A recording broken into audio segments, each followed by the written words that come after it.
Моята молба е, аз моля да се отмени наказанието, да подарите на всички пленници живот и свобода. Дявол да го вземе, тази молба е пуста. Как може да искате такова нещо? Аз искам да се подари живот на всички осъдени.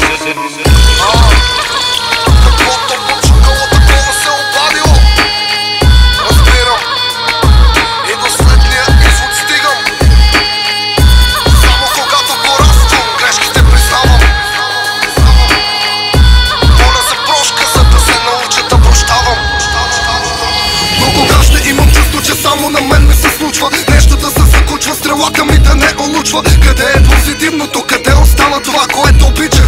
След грешна следа ли тичах? Шибания свят бил красив, на баба ти хвърчило до мраза да жилеш, щом го няма жилото. Боли ме вара, дали ще се вникне в думите? Без това свикнах да минал между куршумите. Малка му не търся справедливост, тя сама ще дойде, но писна ми от учтивост, дори сред своите. Сякаш до гърлото са ми опрели ножа. За какво да се тревожа, излизам пак извън своята кожа.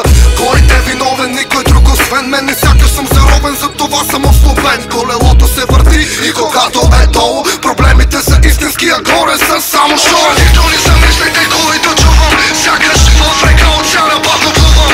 Отвратителни са мислите, които чувам, чакам деня, в който ще се излекувам.